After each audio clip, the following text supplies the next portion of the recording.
Estás viendo la versión para YouTube de Sí, el podcast de Somos Innovación. Acompáñanos a explorar cómo a través de soluciones innovadoras los latinoamericanos vamos a mejorar nuestras vidas. El futuro llama.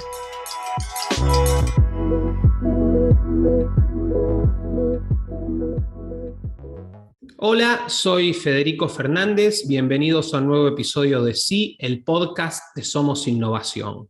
Hoy vamos a conversar acerca del trabajo pro innovación y también anti prohibición, que muchas veces es lo mismo, que muchos parlamentarios están llevando adelante en el Congreso de Brasil. Y para ello nos acompaña Bia Nóbrega. Bia es presidente del Instituto de Libre Mercado y secretaria ejecutiva del Frente Parlamentario por el Libre Mercado. Bia además es una experta en relaciones gubernamentales y fue líder local, estatal, regional y mundial de Estudiantes por la Libertad, que es una organización fantástica, entre paréntesis. En redes pueden encontrarla en Instagram, en @bnobrega. Voy a dejar el link en la descripción del episodio. Bia, bienvenida a Sí. Muito obrigada, Federico. É sempre um prazer estar aqui com Somos Inovação. Defendemos a inovação aqui na América Latina, no nosso pedacinho de Brasil, e eu acho que temos muito aí a conversar para falar um pouco do nosso trabalho aqui. Sí, sin duda, sí, hay muchas, en Brasil y en América Latina en general tenemos, digamos, siempre cosas muy positivas y algunas no tanto, con las que hay que pelearse un poquito, así que bueno, y vos estás llevando adelante muchas de estas batallas, tanto por las cosas buenas como por las cosas malas. Y digamos, para empezar nuestra charla, me encantaría que nos contaras un poco, sobre todo para la gente que no es de Brasil, ¿de qué se trata exactamente el Frente Parlamentario por el Libre Mercado? Aqui no Brasil, a gente tem uma estrutura que nos Estados Unidos conhecem mais como os caucus, onde os parlamentares se unem em defesa de uma pauta. Acaba não sendo, então, um programa partidário, como seria em um partido político, e sim em defesa de um tema, e por isso a gente tem a Frente Parlamentar pelo Livre Mercado. Aqui no Brasil, para uma frente existir, ela precisa ter 1/3 do parlamento concordando com a existência dela, então a gente tem 594 parlamentares aqui no Brasil, eu preciso de 198 signatários para ter uma frente parlamentar. Hoje, a gente tem 208 parlamentares que fazem parte, entre deputados e senadores, e o trabalho da frente ele é um trabalho de dia a dia no Congresso. Então, todas as pautas que dizem respeito à liberdade econômica, principalmente, nós estamos lidando. E acaba que a inovação e justamente a não proibição, a liberdade de consumo de maneira geral, entra nesse nosso dia a dia, nessa nossa rotina de defesa de ideias no Congresso. Y Bia, si no te entendí mal, dentro del Frente Parlamentario por el Libre Mercado hay más de 200 parlamentarios, ¿es correcto? Exatamente. Fantástico. Obviamente, aqueles que são mais engajados, mas hoje, para a frente existir, endossando a existência da frente, nós temos 208. No, es excelente. Y estimo que con un número tan grande, también si no entendí mal, son prácticamente 600 diputados en total en el Congreso en Brasil. Claro, 1/3. Me imagino que son de varios partidos los integrantes del Frente, ¿no? Sim. Hoje, na frente, a gente tem signatários de 22 dos 24 partidos que estão representados no Congresso. ¿Desde cuándo existe el Frente? ¿Es nuevo? ¿Tiene muchos años? ¿Y cómo lo formaron? Porque es increíble, la verdad, haber logrado tanto consenso. A frente ela foi fundada em 2019 pelo deputado Kim Kataguiri, aqui no Brasil. E ela começou a ter o Instituto fazendo esse trabalho técnico em setembro de 2020, foi quando a gente assumiu a frente para torná-la mais ativa. As frentes elas têm que ser recriadas a cada legislatura. Então, essa foi a primeira legislatura que nós tivemos uma frente pró-liberdade tão forte e hoje sendo reconhecida como uma das 3 principais frentes parlamentares do Congresso. Vos también formás parte, sos la presidente del Instituto por el Libre Mercado, que tengo entendido se relaciona con el Frente, ¿no? ¿Cómo funciona eso? Todas as frentes parlamentares que funcionam aqui no Brasil, ela tem sociedade civil organizada por trás, tem um instituto, e a gente criou, foi um benchmarking que eu fiz justamente com as outras frentes. Aqui a gente tem a da agropecuária, que é extremamente forte, a forma com que o Instituto se relaciona é sendo essa assessoria política, técnica, de comunicação para a frente parlamentar. Então, a gente coordena as atividades de acordo com a necessidade dos parlamentares e cria também essas pontes. Eu costumo dizer que o Instituto ele é um grande hub, é uma grande ponte entre sociedade civil, academia, poder executivo também, porque a gente tem bons diálogos a nível de ministérios, e o próprio parlamento. Porque é a partir disso que a gente consegue daí buscar um consenso, uma coalizão política para levar as ideias de liberdade adiante. Claro, es un sistema muy interesante, es un poco como vos decías, una mezcla de los caucus de los caucus de Estados Unidos, y un poco también como en Alemania, que ahí no es un frente, sino cada partido político tiene su fundación, y por ejemplo el Partido Liberal tiene la Fundación Naumann. Es una cosa así, ¿no? Aqui no Brasil, a gente também tem as fundações partidárias, não são tão fortes como a Naumann. Mas a gente tem, todos os partidos também têm, então é um modelo bem diferente. Acaba que o Instituto ele é uma fundação, é uma entidade sem fins lucrativos, non-profit, normal, mas a relação é muito mais de multipartidarismo, de suprapartidarismo. A gente não tem nenhuma ligação direta com nenhum programa partidário. Comprendo. Bia, antes sé que hay, y también sentite libre, por favor, de agregar las cosas que yo que seguro ignoro, pero bueno, hay varios puntos de cuestiones que están sucediendo ahora en Brasil que quiero preguntarte, temas vinculados a la economía colaborativa, bueno, al vaping también, varias cosas, a las cripto. Pero antes de eso quería hacerte una pregunta un poco más general, que tiene que ver con que, al menos desde afuera, la impresión, o sea, mirándolo desde afuera de Brasil, la impresión que uno tiene es que la administración Bolsonaro está tratando de hacer esfuerzos por una desburocratización. Vos que estás ahí, vos que estás en Brasil y lo ves mejor que nosotros, ¿qué impresión tenés de esto? ¿Crees que ha habido avances? ¿Cómo lo ves? No quesito de desburocratização, a gente não pode negar que o governo atual, o governo do Bolsonaro, ele foi bem sucedido. A gente teve grandes liberais que, inclusive, levaram isso adiante, como o próprio Paulo Ebel. E é notória assim, a mudança que a gente teve de GovTech, de acessos a serviços digitais. Agora o governo colocou uma medida provisória para mudar o sistema cartorial no Brasil, que é uma grande revolução, porque a gente ainda tem um sistema arcaico de pegar fila e tudo mais. Então, o compromisso com a desburocratização e as entregas de desburocratização são claras. Inclusive, na hora de revogar e simplificar a legislação trabalhista, tudo isso foi feito. Coisas como a própria lei de liberdade econômica, que acaba tanto revogando uma série de coisas, como gradativamente ajudando com que as coisas se simplifiquem.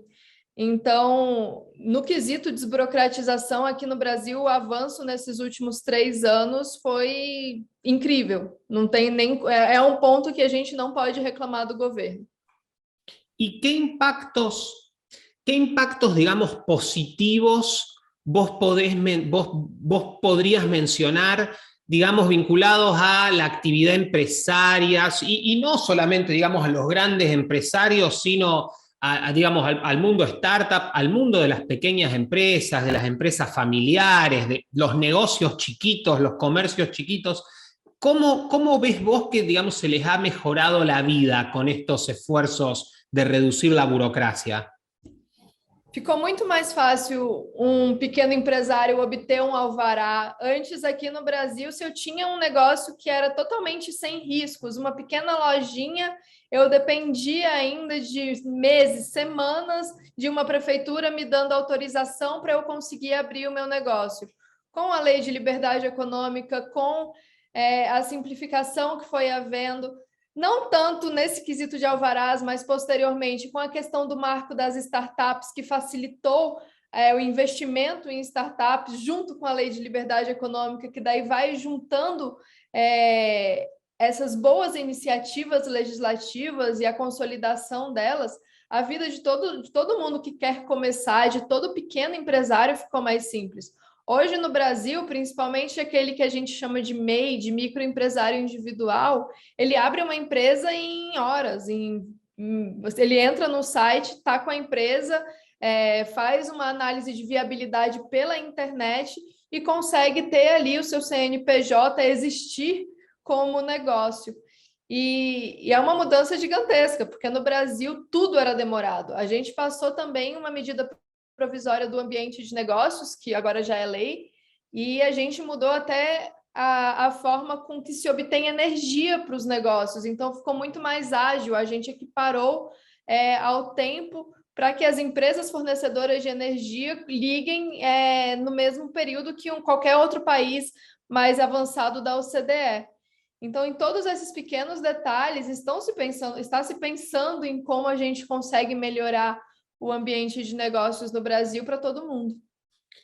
Y ha habido, digamos, en paralelo a este esfuerzo de bajar la burocracia, ha habido también esfuerzos de bajar impuestos, se le ha hecho, o sea, abrís la empresa rápido y después te matan a impuestos o está más tranquilo. ¿Cómo ves la situación? Na questão de imposto, a gente ainda tem muito o que fazer no Brasil. A gente trabalhou bastante pela reforma tributária. Temos alguma esperança que ela avance no ano que vem, mas ainda não está nem perto do que a gente deseja. As mudanças necessárias na nossa carga tributária, seja direta ou indiretamente, porque nós somos o país que as empresas mais gastam indiretamente calculando impostos. A quantidade de horas, são mais de 3.000 horas trabalhadas só para calcular imposto no Brasil, e é uma realidade que a gente precisa mudar, porque daí a gente não consegue melhorar a produtividade dos nossos negócios enquanto a gente está atendendo ao Estado. E nessa parte a gente ainda não melhorou muito, pelo contrário, assim, questão de imposto, teve até alguns aumentos, IOF, que é do cartão de crédito, da obtenção de crédito aumentou, então tem algumas coisinhas aí que a gente ainda precisa avançar na parte tributária. Algumas coisinhas não, a gente precisa reformar completamente o sistema tributário do Brasil ainda para conseguir avançar. Claro, no, es muy interesante lo que mencionás porque ese es un punto, digamos, que es crucial en el sentido, no solo en muchos de nuestros países en Latinoamérica los impuestos son altos, sino además cumplir con los impuestos lleva costos altísimos y eso además genera, digamos, una disparidad muy grande entre las empresas más poderosas, que pueden tener un ejército de contadores y abogados buscando todas las formas posibles para navegar ese laberinto, y las empresas que muchas veces no es que quieren romper la ley o no pagar impuestos, pero son penalizadas porque es muy difícil entender lo que hay que pagar, cuándo, cómo, a quién, y ese tipo de cosas también genera un montón de asimetrías que se vuelven muy injustas, ¿no? Com certeza. Aqui no Brasil, a gente acaba vendo distorções que vão surgindo por causa disso. Por exemplo, a gente passou agora no Congresso e está dando uma super polêmica aqui, o refinanciamento das dívidas de imposto para o pequeno empresário. Daí o governo foi e vetou porque não queria perder o recurso, não poderia perder até pela lei de responsabilidade fiscal o recurso que estava previsto pelas multas e juros dessas dívidas. Só que daí teve gente brigando, porque as pequenas empresas, a gente não poderia fazer um refinanciamento para quem não teve perda de receita. Só que daí a gente pensa que muitas vezes as pequenas empresas elas estão começando e justamente elas não sabem. E a gente tem aqui no Brasil, para daqui que a gente consiga aprender quais são todas as portas que a gente precisa bater para se regularizar. Tudo que a Receita espera da gente e ninguém ensina na hora de pagar os impostos. Quais são os impostos de cada esfera? O que eu tenho que pagar para a minha cidade? O que eu tenho que pagar para o meu estado? O que eu tenho que pagar para a União? E a gente tem aí desafios que são estruturais do Brasil, porque muitas vezes, principalmente o pequeno empresário, empreendedor. O pequeno empreendedor, ele não teve nem a educação financeira para isso, que a gente não ensina hoje nas nossas escolas. Ensina nas excelentes escolas particulares, mas na educação pública, a gente não tem esse tipo de formação para ensinar as pessoas a empreenderem. E isso é bastante complicado, porque, assim, por um lado, a gente diz, não, a gente gostaria de formar uma sociedade, o nosso objetivo é formar uma sociedade que pague os seus impostos, que sejam justos e que cumpram com os seus compromissos. E, por um outro lado, tem um sistema que não favorece que eu consiga pagar meus impostos em dia, que fazem os meus compromissos serem extremamente complicados e que em momento nenhum me formou para isso. Sí. Mientras te escuchaba, me acordé, y es un ejemplo muy extremo, pero vos mencionabas la falta de educación financiera y eso, digamos, es un punto fundamental. Y hace unos días se hizo viral en redes sociales en Argentina un ejemplo de una mujer pobre. No me estoy burlando ni nada por el estilo, todo lo contrario, creo que es justamente un ejemplo de la falta absoluta de educación financiera que los argentinos tenemos. Una mujer participando en un programa de televisión que da un premio bastante grande a los que ganan, y el conductor del programa le pregunta, ¿y usted si gana el premio, qué quiere hacer con el premio? ¿En qué lo piensa gastar o invertir? Y ella dice, no, me gustaría ponerlo en un plazo fijo, en un depósito, ¿viste? En un banco, para ganar intereses y eventualmente comprarme una casa. En Argentina la inflación es 50% y las tasas de interés son negativas, o sea que es la mejor manera para destruir sus ahorros hacer eso. Y no es que, y pobre, y digamos, la mujer quería hacer lo que uno en un país normal haría, que es tratar de ahorrar, cuidar, pero es justamente como hay un no entendimiento de esas cosas. Igualmente, Vía, antes de cambiar de tema, quería preguntarte dos cosas rápidos de impuestos y desburocratización.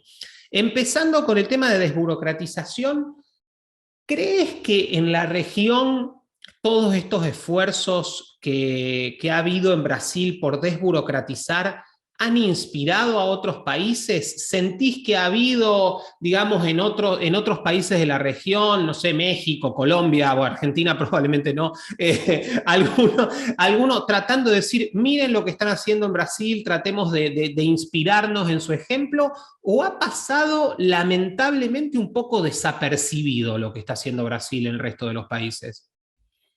A minha sensação, e aqui pode ser uma visão particular, talvez por não ter conseguido analisar o cenário de uma maneira ampla o suficiente, eu acho que tem passado meio desapercebido. Talvez não completamente, porque a gente vê que tem investimento vindo para o Brasil. A gente tem feito outras medidas legislativas que são de atração de investimentos e todas elas foram bem recebidas pelo mercado. Mas eu não consegui ver de uma maneira muito clara, ou pelo menos uma réplica, um contato diplomático que tenha justamente essa intenção de replicar as leis que a gente fez aqui. A gente tem leis excelentes, como a Lei de Liberdade Econômica, como o que a gente conseguiu alcançar em nível de GovTech, e ainda está avançando mais ainda, mas eu realmente não vi esse impacto a nível de América Latina. Até porque também a gente está começando aquele ciclo político inverso, que acaba que não se conecta tanto com os valores, os governos não se conectam tanto entre valores e acabam não conseguindo também fazer essa análise mais técnica do que pode ser bom de ser levado y multiplicado na região.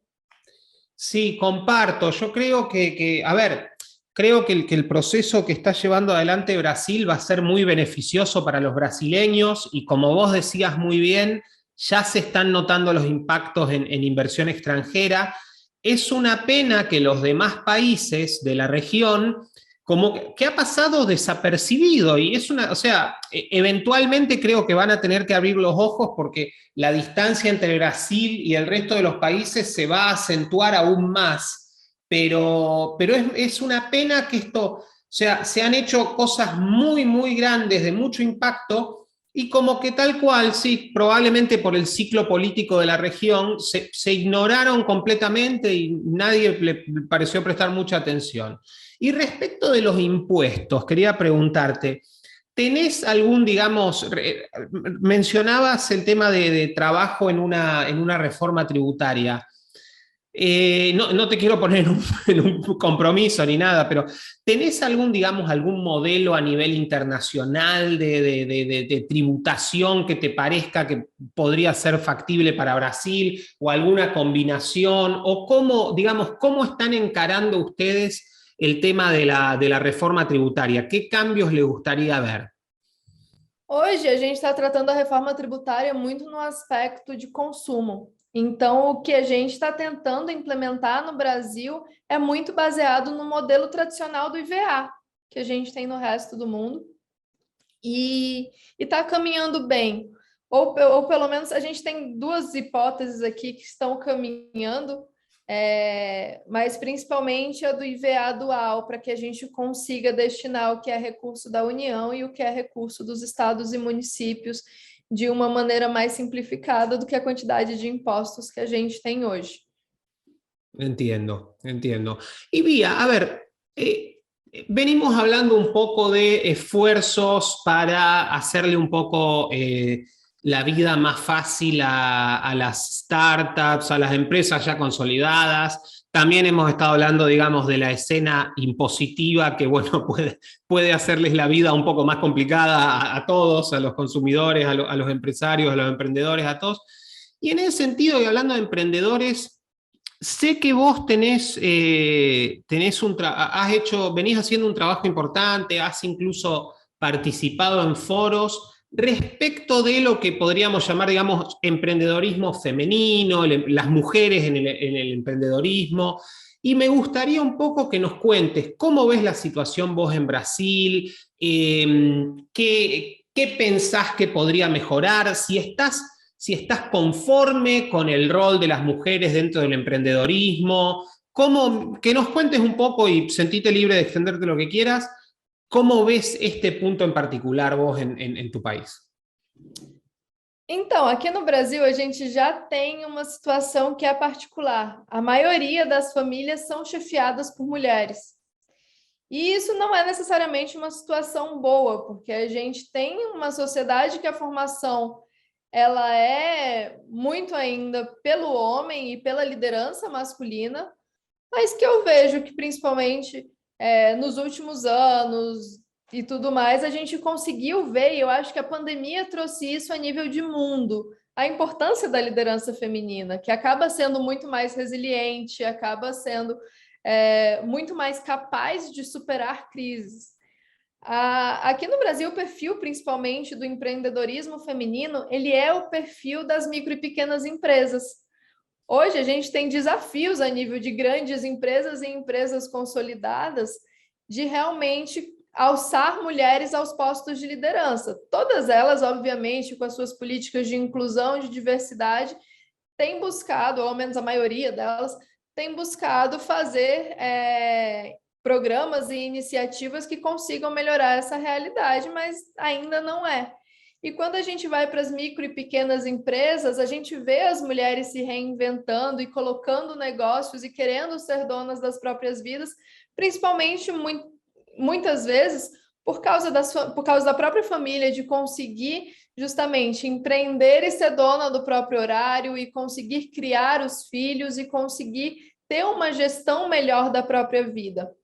E isso é algo que acaba sendo muito natural da mulher brasileira, de querer, eu acho que até pelo próprio fato proporcional. A maioria chefia suas famílias e vê a necessidade de conseguir suprir os recursos e vê que o mercado de trabalho está saturado, que a gente não está tendo as oportunidades que são necessárias para que elas simplesmente se empregassem em algum lugar, e isso eu vejo que tem gerado cada vez mais mulheres empreendedoras aqui.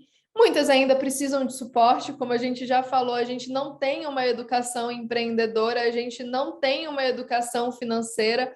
O Brasil ainda é muito mais um lugar onde os negócios nascem e morrem muito facilmente. Nossa taxa de sucesso ainda é muito baixa. Quando a gente pensa a quantidade de empreendedores que nascem, a gente costuma ter aquela brincadeira de que se o Bill Gates fosse brasileiro e tivesse começado na garagem da casa dele, ele provavelmente ainda estaria vendendo CDs na praia. Então, a gente tem dificuldades que são de toda essa estrutura da educação e dessa conexão com o mundo e cada vez mais de informação, de comunicação, de mudar para uma educação que favoreça essa liderança feminina, que favoreça o empreendedorismo, mas eu vejo que cada vez mais tem mudado e que tem também esse ponto de que a pandemia e a crise ela ajudou que as lideranças femininas fossem mais valorizadas e porque muitas mulheres que perderam o emprego foram empreender. ¿Ves que la cuestión de, digamos, de los problemas educativos que estamos mencionando, cómo te parece que van a ser solucionados? ¿Lo ves más por algún tipo de reforma del sistema educativo, qué sé yo, o más por el lado de la tecnología, cuestiones desde Coursera hasta, digamos, plataformas mucho más sofisticadas? Quizás por ahí es donde mejor vamos a poder conseguir conocimientos. ¿Cómo lo ves vos? Eu acho que é um pouco dos dois. A gente precisa mudar o sistema educacional brasileiro. A gente tem erros que são de gestão pública. A gente investe muito mais dinheiro público na educação superior, que é atrativa para o mercado, que a gente conseguiria criar endowments e vários mecanismos que financiariam e preparariam essas pessoas já conectadas com o mercado e com quem investe nelas. E a gente está investindo menos em educação básica. Só que a gente, por exemplo, não tem um problema de falta de recurso. O Brasil ele já investe muito mais do que a média da OCDE em educação. É questão de distribuição. A outra coisa é que a gente tem na Constituição de que todo brasileiro tem direito a uma educação de qualidade.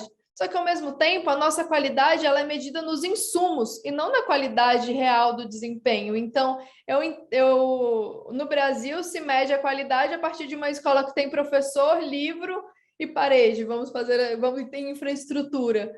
Sendo que isso não garante qualidade de educação. A gente não está medindo e realmente garantindo aos brasileiros aquilo que está lá na Constituição. E aqui a gente nem entra no mérito liberal, libertário, de que se é certo ou errado está na Constituição. Mas está lá. E a gente deixou de medir a educação por aquilo que entrega, seja por um teste, pelos testes que a gente tem aqui a nível de tentar metrificar o desempenho da educação básica, seja pelos testes internacionais. Em momento nenhum a gente parou para ver, o que é qualidade da educação e como que eu estou formando meus alunos. E essas escolas que não estão atendendo qualidade, como que elas vão conseguir alcançar um parâmetro ou como que eu vou pegar o dinheiro que eu estou investindo em cada um desses alunos e colocar eles em escola que atenda, que tenha nota e que forneça de fato a educação de qualidade que eu, como país, me comprometi a dar para os meus cidadãos. Então, a gente tem esse desafio e a gente tem o desafio também burocrático e curricular. O nosso currículo de educação básica ele ainda é muito engessado. E a gente não está conectando ele com o que a gente vê no futuro do mercado de trabalho, com os próprios relatórios do Banco Mundial. A gente não tem nada de soft skills na escola, a gente não aprende a se comunicar, a gente não aprende a ser proativo, ético, a gente não aprende a empreender e, ao mesmo tempo, a gente não aprende a programar, a gente não aprende a fazer o algoritmo, porque é aquilo. Ou os nossos filhos e até a gente hoje em dia, os mais jovens, a gente vê justamente isso. Ou você faz o algoritmo ou você é aquilo que jamais vai ser substituído por ele, que é a nossa parte mais humana. E, em maneira nenhuma, a nossa educação brasileira ela entrega isso para os profissionais, entrega isso para as nossas crianças, que, consequentemente, vão para o ensino médio sem saber disso também, e acaba que chegam na universidade para um ambiente que também não está preparando eles para o mercado de trabalho. A gente tem no Brasil índices que são assustadores, de que 50% dos estudantes chegam na universidade sendo analfabetos funcionais. Então, hoje a gente tem uma fábrica de diplomados, é muito fácil você ter diploma no Brasil, e, ao mesmo tempo, a gente tem 30 milhões de pessoas que são nem estudam, nem trabalham, e um índice de desemprego altíssimo, de pessoas que gostariam de estar trabalhando e não têm condições de trabalhar, não conseguem se alocar no mercado de trabalho. E muito por causa disso, a gente não formou uma sociedade que dialoga com a necessidade do mercado de trabalho, e a mudança vem disso.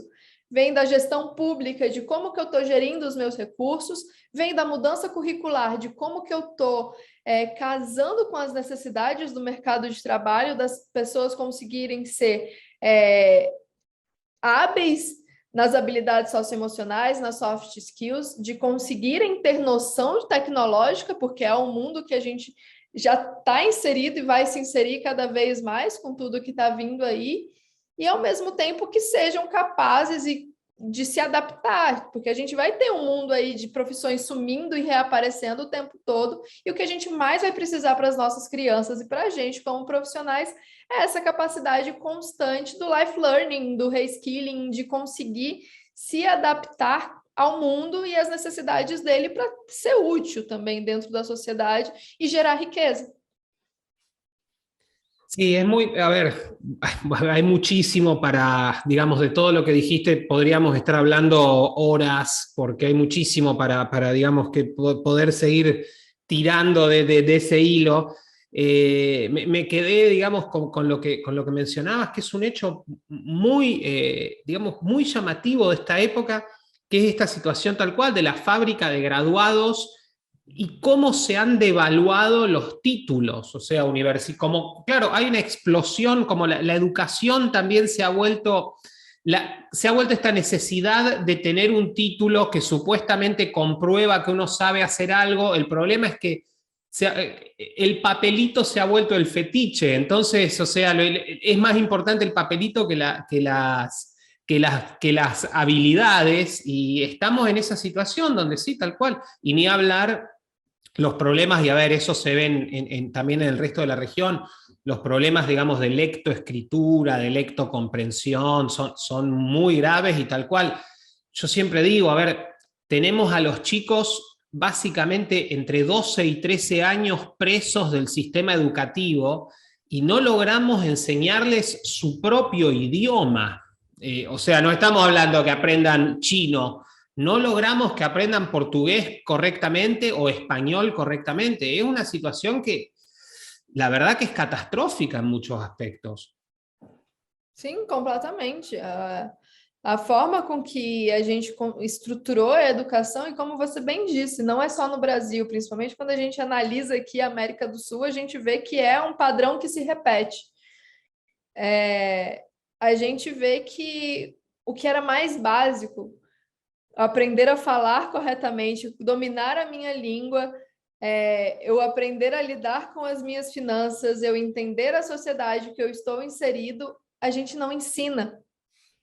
Ao mesmo tempo, a gente está querendo ensinar fórmulas químicas, físicas, outros idiomas, que muitas vezes não vai ser usado.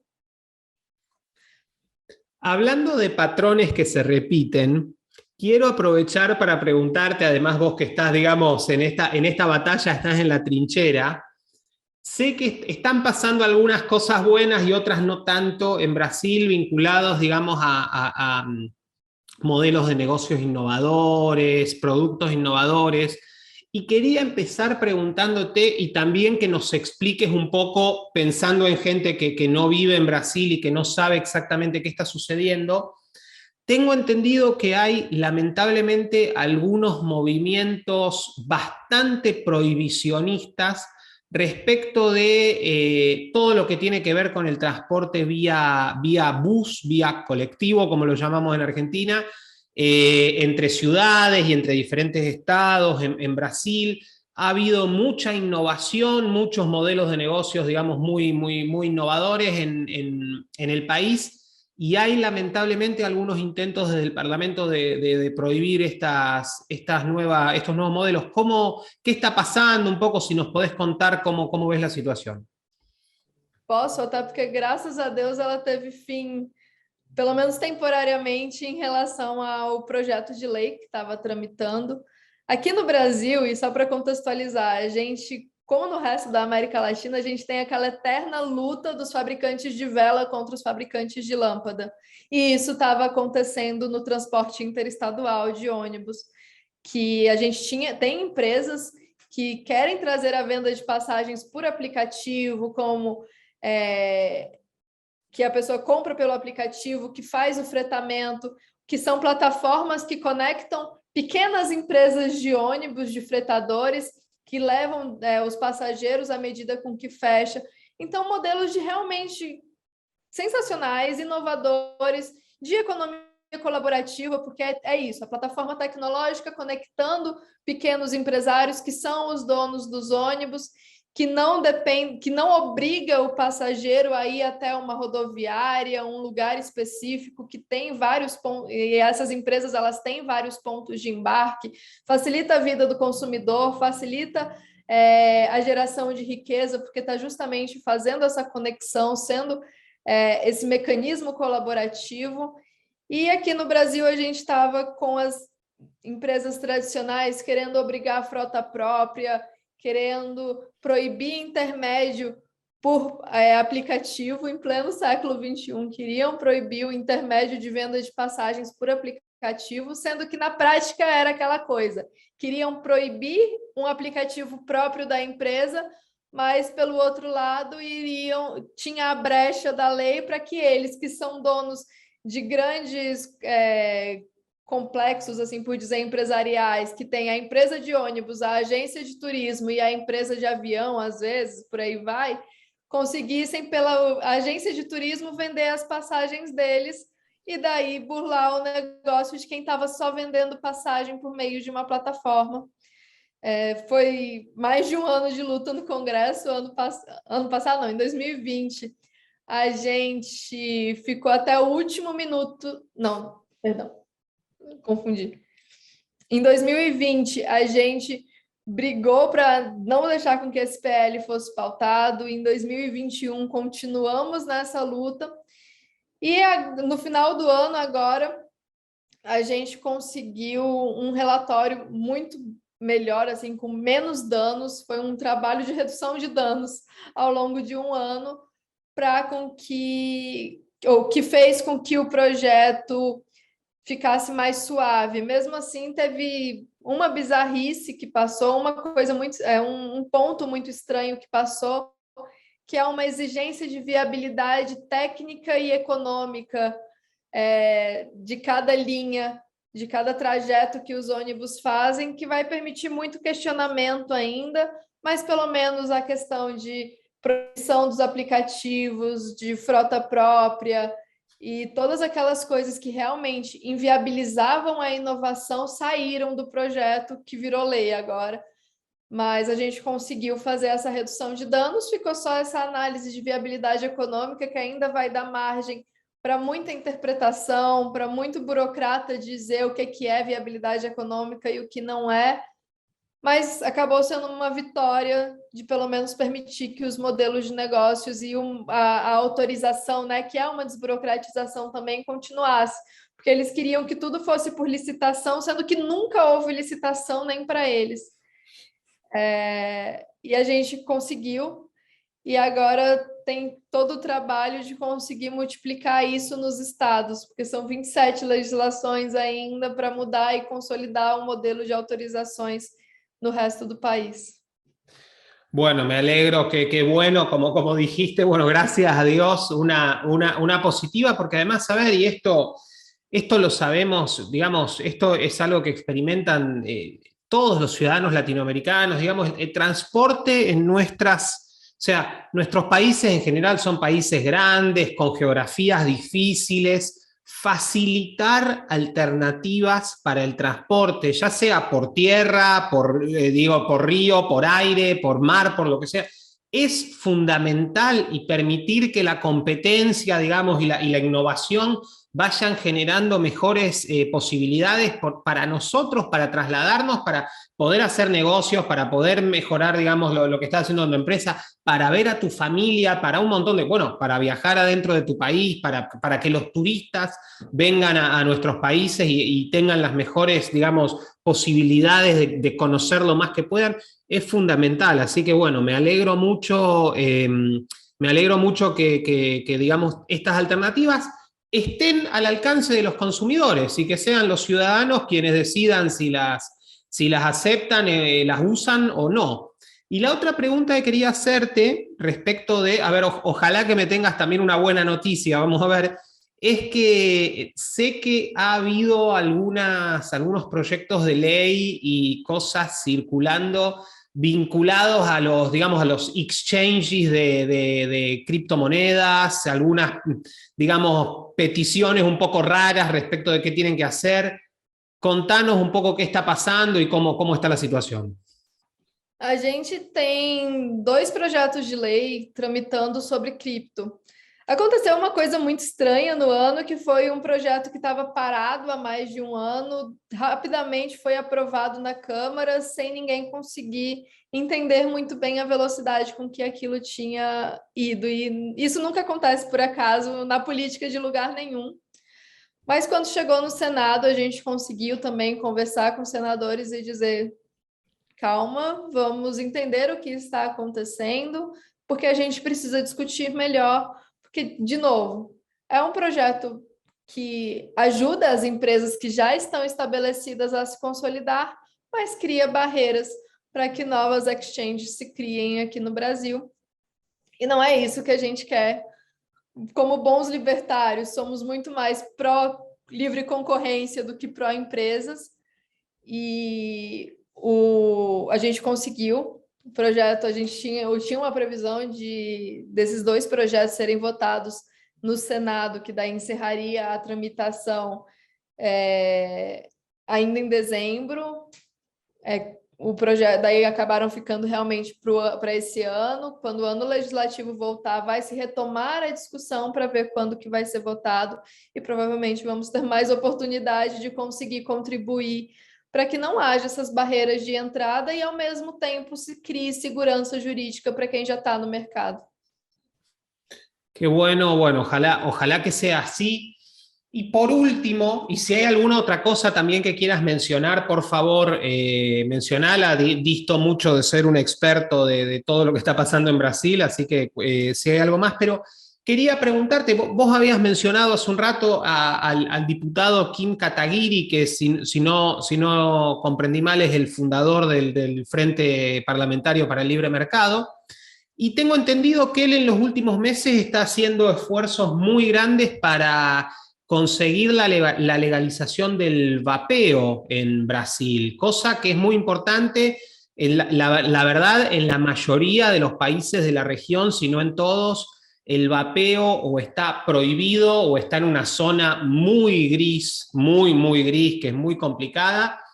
Nuestra visión desde Somos Innovación respecto del vapeo y, digamos, las alternativas que hay al tabaquismo es muy sencilla. Nosotros creemos que son productos innovadores que vienen a solucionar un problema que hasta ahora no habíamos podido solucionar, que es el de cómo lograr que la gente que fuma cigarrillos de combustión se pase a algo que es mucho mejor y que no les daña la salud de la manera que se las daña el tabaco de combustión, que la verdad es muy nocivo.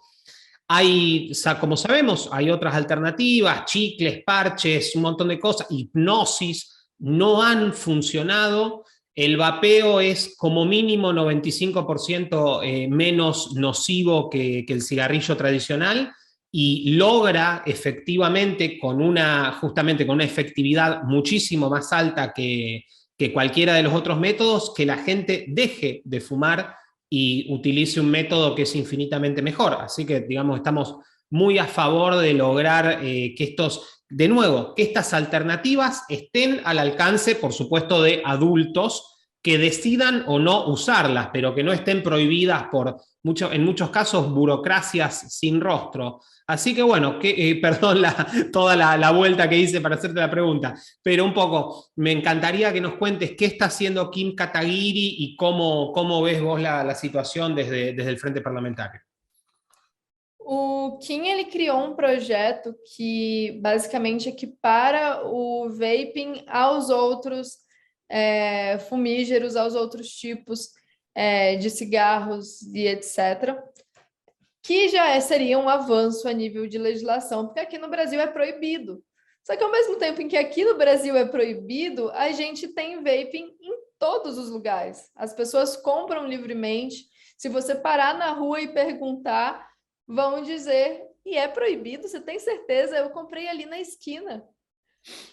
Foi algo que caiu no gosto do consumidor brasileiro, e aqui a gente tem vários desafios que fazem com que seja realmente necessária a legalização do vaping.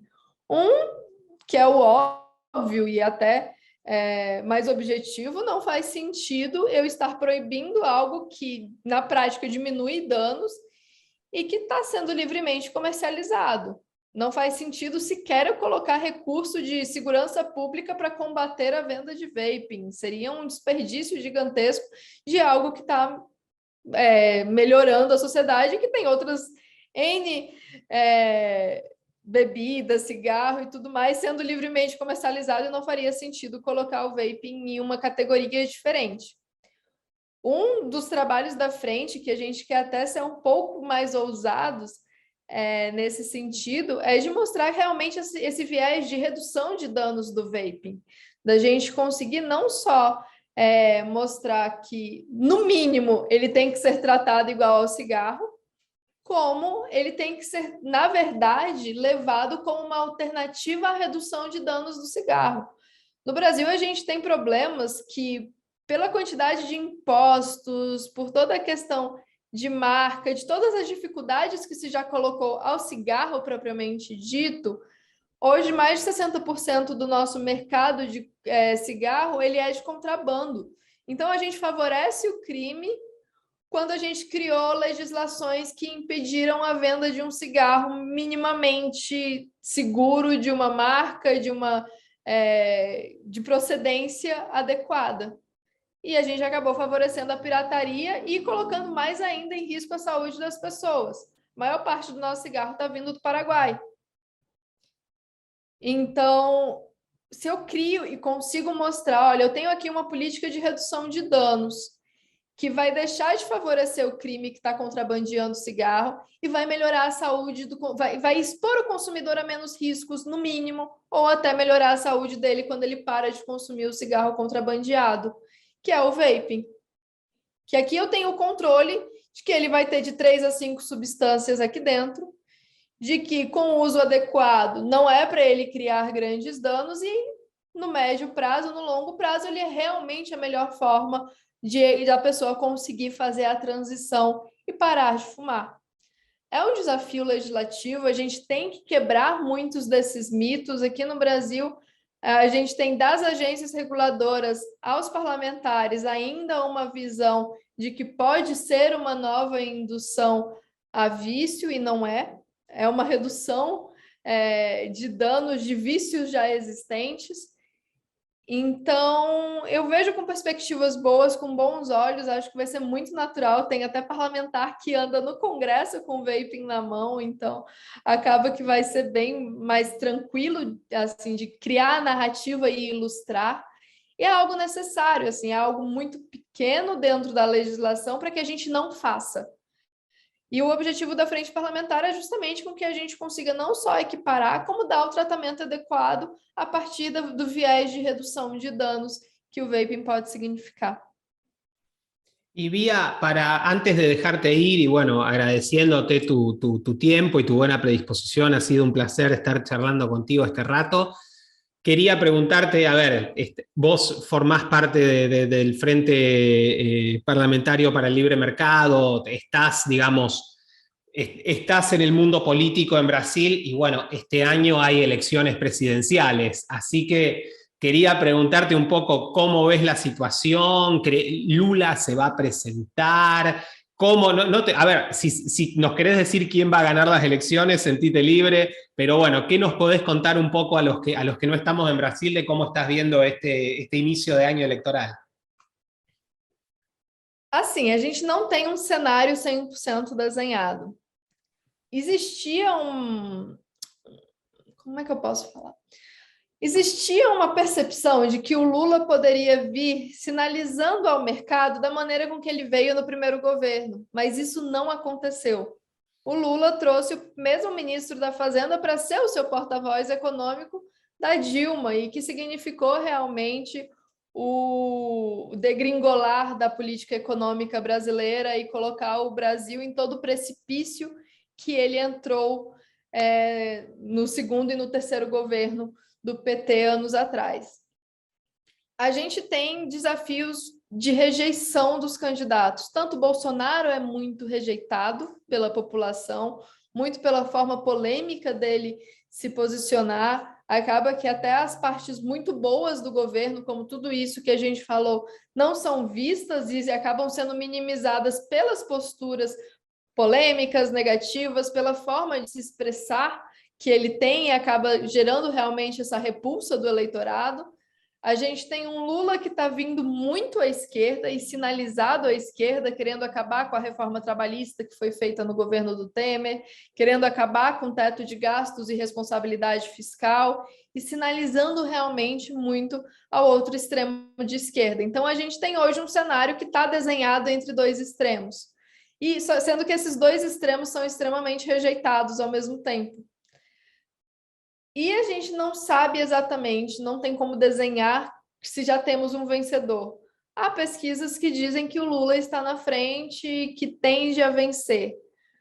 Há muita gente que questiona a legitimidade dessas pesquisas, há aqueles que estão receosos, principalmente a nível de mercado, em como que as coisas vão acabar se desenhando, porque o surgimento de um terceiro candidato poderia ser o Sérgio Moro, que foi o juiz da Lava Jato, que significou realmente toda essa mudança, essa batalha anticorrupção no Brasil pós-governos do PT. Ainda está se estruturando, tem ali uns 10, 15% de votos que tende a ser dele, mas para chegar em um segundo turno e se tornar competitivo são outros 500, há muito o que se fazer. Há uma preocupação da classe política com essa perspectiva de um novo outsider, e dá o mesmo problema que acabou acontecendo com o Bolsonaro, que nem era tão outsider assim. E a gente está aí com um ano eleitoral cheio de emoções, porque tem muito a se desenhar. Hoje a gente tem aí um segundo turno desenhado entre Lula e Bolsonaro, mas que não é certo, assim, a gente não tem como dizer que daqui para agosto, ou principalmente daqui para outubro, que é quando as eleições vão acontecer, esse vai ser o cenário. Tem muita água para rolar, mas a gente está com desafios muito reais, principalmente a nível de defesa de liberdade, de continuar com medidas que sejam pró-inovação, pró-desburocratização, pró-empreendedor. É um ponto que a gente, inclusive, visa conseguir colocar nas eleições, que a gente fala que assim, a gente poderia dizer, não, eu vou parar porque o semestre legislativo, que seria o primeiro, acabou, e vou deixar as eleições rolar. Não, o trabalho do Instituto e da Frente vai ser conseguir levar essas ideias para os candidatos, para que a gente não perca o que a gente conseguiu conquistar nesses últimos anos. Mas tem muitas emoções aí, tem muita coisa para acontecer. A gente sabe que eleições no Brasil, elas podem mudar nas 2 últimas semanas antes da votação, e a gente tem que ver ainda o que vai acontecer, e torcemos para que realmente não venha o Lula e que surja opções e alguma forma de que as ideias e cada vez mais pessoas que acreditam e que podem trabalhar a política pública da forma com que a gente vê como mais adequada, que ajude o Brasil a crescer e a gerar riqueza, porque a gente sabe, a gente falou de educação, a gente falou de inovação, a gente sabe que nada disso se consolida se a gente não muda o ambiente de negócios do país. Então, se eu não tenho um governo que pensa dessa maneira, a nossa tendência é o atraso. Y vai ser el gran desafío de este año. Sí, entiendo y como decía, vamos a tener seguramente un 2022 lleno de emociones, así que bueno, Bia, de nuevo te agradezco muchísimo tu tiempo, fue un placer haber conversado contigo prácticamente una hora. Siempre mi intención es tratar que los episodios sean breves y bueno, siempre me engancho escuchando a la gente, que por suerte, bueno, eso tiene que ver con que bueno, tenemos siempre muy buenos invitados, muy interesantes y siempre terminan siendo más cercanos a la hora que a la media hora que me gustaría que duren, pero bueno, creo que ha sido todo súper valioso. Voy a dejar en la descripción del episodio tanto la página web del Frente como tus redes sociales para que la gente te pueda seguir el rastro después de haber escuchado esta charla. Y bueno, a todos quienes nos escucharon a través del podcast, no olviden suscribirse a través de cualquier plataforma que utilicen para eso. También pueden suscribirse en YouTube y nos encontramos en un nuevo episodio de Sí, el podcast de Somos Innovación. Sí es el podcast de Somos Innovación. Visita somosinnovacion.lat para suscribirte. Y no olvides compartir este episodio a través de tus redes.